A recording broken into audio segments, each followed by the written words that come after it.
Podemos fazer um relato, depois vocês perguntam? Sim. Então tá bom. Olha, o presidente está muito bem, firme como sempre, indignado, né, ainda mais com essa notícia da nomeação do seu algoz como ministro da Justiça. Só confirma aquilo que nós já vínhamos denunciando desde o início e que ele mesmo falava. Ele é vítima de um julgamento eminentemente político. O juiz que investigou, que o condenou, agora passa a ser também o executor da pena com o ministro da Justiça do próximo governo. É lamentável que isso aconteça, é um escândalo mundial. Aliás, basta ver as manchetes e a abordagem que os jornais internacionais estão fazendo do caso. O Brasil está pagando um outro vexame, de novo no campo jurídico, internacionalmente falando. Isso vai ser muito ruim para o judiciário brasileiro, para o processo judicial brasileiro. O processo do presidente Lula está eivado de vícios, ele recoloca de novo qual é a prova da minha prisão aqui, por que eu fui condenado, mas na realidade o próximo ministro da Justiça foi aquele que ajudou Bolsonaro a ganhar a eleição. Impediu o presidente Lula de ser candidato. Durante o processo eleitoral soltou uma delação do Palocci que não tinha sido homologada para fazer debate político. O Ministério Público entrou também nessa vibe para fazer debate político, ou seja, Moro ajudou o Bolsonaro a ganhar a eleição. E ficamos mais estarrecidos em saber que o vice-presidente, o vice-presidente eleito com Bolsonaro, atestou hoje no jornal que o Paulo Guedes já tinha convidado, ou já tinha feito acertos prévios com o juiz Sérgio Moro para ser o ministro da Justiça antes do primeiro turno. Ou seja, as coisas foram encadeadas. Nós gostaríamos de saber desde quando essa articulação com Bolsonaro e Sérgio Moro existe, para que ele viesse a ocupar agora um super ministério. Ou seja, o algoz de Lula está no Ministério da Justiça. Nós estamos reforçando o pedido para que o CNJ paute a denúncia que fizemos como bancada do Senado e da Câmara para investigar o vazamento do grampo que eles fizeram com a presidenta Dilma para impedir Lula de ser ministro. Eu creio que desde lá essa articulação está sendo feita, entendeu? Para desestabilizar e impedir que Lula participasse das eleições. E estamos pedindo para adendar essa denúncia no CNJ, exatamente com os fatos recentes da campanha e agora com essa situação em que Sérgio Moro é alçado a superministro da Justiça. Nós consideramos isso um escândalo. A denúncia internacional vai acontecer, os advogados estão tomando as providências, mas isso só confirma, absolutamente confirma aquilo que nós dizíamos. O processo que condenou Lula é um processo absolutamente político. Está preso aqui não é porque cometeu crime, não cometeu crime. Está preso aqui para não ter sido candidato a presidente, para proporcionar que Jair Bolsonaro ganhasse as eleições. Eu acho que isso fica evidenciado hoje para nós com esse convite e esse aceite do juiz Sérgio Moro para ser o ministro da Justiça. Qual foi a reação do Lula ao saber do superministério que o Moro foi convidado? Ele está indignado com isso. Ele disse assim, isso só corrobora aquilo que nós já dizíamos, que meu processo é político. O Moro, ao invés de apresentar uma prova contra mim, aceita ser ministro. Exatamente comprovando a nossa tese de que me condenou por um PowerPoint, me condenou sem ter fato concreto e que estava a serviço de uma causa política. É isso que está em jogo. Eu quero que me digam por que eu estou preso aqui, qual é a prova. E agora estão com outro processo, que é o processo Sítio de Atibaia, que absolutamente não tem prova alguma também. Qual é a prova? O Lula é dono do sítio? Também não é dono do apartamento, não é dono do sítio, não é dono do terreno do Instituto Lula. E está sendo condenado, e está sendo processado por 2 desses e condenado por um terceiro. E o seu algoz, o seu condenador, vira ministro da Justiça, de um super ministério.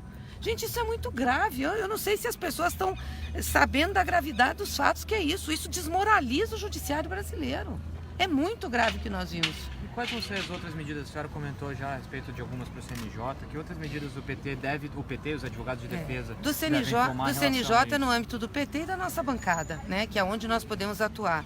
Em relação aos advogados, ao Poder Judiciário, eu falei hoje com o doutor Cristiano e a doutora Valesca, estão estudando todas as medidas, tem que fazer os recursos, terão reunião com o presidente Lula e com certeza farão os pedidos devidos, e que são necessários serem feitos para a gente vencer essa falta de isenção e de parcialidade que nós tivemos no julgamento do presidente. Senadora, cabe alguma medida no STF para contra essa ação, até para libertar o presidente Lula? Sim, os advogados, com esse fato novo superveniente, já estão estudando as medidas que são necessárias. Mas ainda não há uma estratégia definida em relação Não, eles a não isso. falaram ainda as medidas, estão terminando de estudar, são várias, não serão uma só, e vão divulgar com certeza, vão divulgar através de nota, enfim, para esclarecer. Então, nesse terreno eu prefiro que Isso eles deve falem. envolver também a questão da ONU? Com certeza envolve, até porque um fato importante foi a decisão da ONU não ter sido considerada pelo Judiciário brasileiro, nem pelo Supremo, nem por uma outra instância, e ela foi reiterada, então com certeza cabe. Presidenta, como o partido vai se posicionar agora daqui para frente? Como ele vai trazer militância para Curitiba, para estar na resistência? Olha, a resistência nós sempre fizemos e vamos continuar fazendo. A campanha Lula Livre faz parte da nossa vida partidária, e vamos continuar denunciando isso, mobilizando a militância. O que nós queremos para Lula é justiça, nós queremos um processo justo, só isso, um julgamento justo, nada mais. Nem mais nem menos que qualquer outra pessoa teria. Só que o que está acontecendo e hoje ficou cabal a prova disso é um julgamento político. Olha, o outro tema que foi discutido na reunião, esse foi o tema prioritário, foi uma avaliação desses primeiros passos do governo Bolsonaro. Quer dizer, de um lado, ele repete a estratégia do governo Collor de criar um Ministério da Economia que reúne o Ministério da Fazenda, Planejamento, Orçamento e Gestão e o Ministério de Desenvolvimento, Indústria e Comércio, num único superministério. Qual é o problema desse movimento? É que a experiência mostra que isso dificulta muito a gestão do Estado. O Ministério do Planejamento, além de toda a gestão de pessoal, e hoje está aqui quem era o responsável por essa negociação de todas as carreiras do funcionalismo, negociações salariais, do plano plurianual, da lei de diretrizes orçamentárias, da gestão do orçamento no dia a dia, é quem faz a interface com todos os ministérios do governo. Então você preserva a Fazenda para cumprir a missão essencial dela, que é o quê? A consistência macroeconômica, a responsabilidade fiscal e o crescimento da economia. Você está sobrecarregando um único ministro, e é um ministro que não tem nenhuma experiência de administração pública. Senão eu acho que ele refletiria muito em fazer uma aventura dessa natureza. E você está desconstruindo o Ministério da Indústria, que esse mês cresceu menos 1,8%. Não tem mais interlocução no governo, eles vão esvaziar o Banco Nacional de Desenvolvimento Econômico e Social. Então o que representa isso? A manutenção da emenda constitucional 25, daquele teto declinante dos gastos. Nós vamos ter um ajuste neoliberal selvagem no país. E as consequências sociais serão graves. E a gestão no governo será difícil e complexa. Por isso que você junta justiça, segurança, coloca a Polícia Federal, a CGU, todo um poder político, jurídico, policial na mão de um único ministério, que vai ser a construção de um Estado autoritário, que vai aprofundar esse estado de exceção seletivo que nós estamos vivendo. Eu me pergunto, o que esse ministério tem a ver com aquele discurso do domingo que dizia que os vermelhos seriam presos ou teriam que ser exilados do país?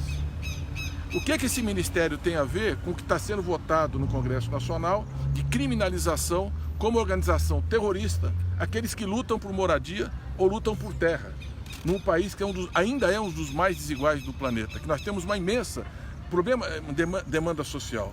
O problema da moradia é um problema de política pública, é de negociação com os movimentos, é de construção de habitação popular.